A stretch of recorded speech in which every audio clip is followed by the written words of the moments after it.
An idea has been floated to relocate and rebuild the Trujillo Adobe in White Park in downtown Riverside. Do you support this concept, and is there another alternative? There are numerous other alternatives. The best one is leave it right where it is and restore it and maintain it there.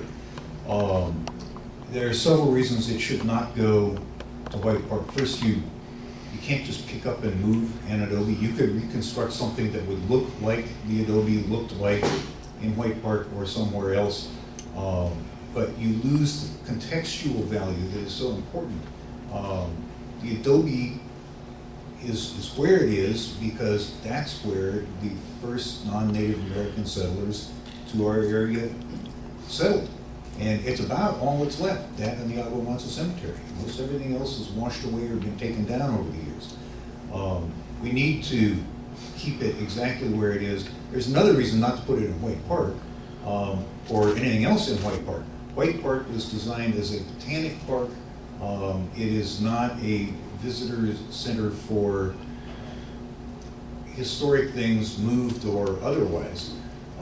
If you were to try to move it or recreate it somewhere else, White Park would not be the place. But again, moving or recreating the Adobe is a bad idea, and we should keep it right where it is. Ms. Edwards. I would not support moving the Trujillo Adobe to White Park or moving it anywhere. A sense of place is extremely important, and when you speak to the family and the organization that has been working tirelessly to support this landmark, they will tell you that they do not want to see it moved. And I believe as a city council member, it's important to listen to the people who've been working the hardest to save and protect these landmarks and to take their advice into the highest regard when making those decisions. Mr. Falcone?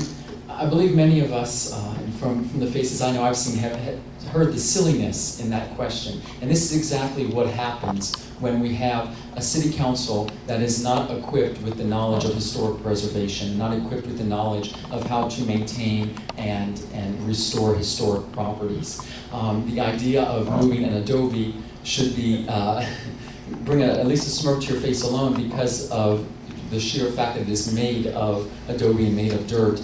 I think that what I would be in favor of is keeping the Adobe exactly where it is and working more comprehensively with the various organizations and jurisdictions to bring about the restoration of that structure instead of moving it. We have to also understand that when we talk about historic structures, simply moving a structure somewhere does not, there's more to the story than just the structure itself. The place in which it is located has value as well. And so moving the Adobe would not only be, from a technical standpoint, impossible, but also would really sever a part of our important history. So I think that no, I would not be in support of that, and I also can confidently say that that would not pass the Cultural Heritage Board and would not be something that I know many of those that are working to preserve the city from a historical standpoint would not be in favor of. Thank you, candidates. The third question will start with Ms. Edwards.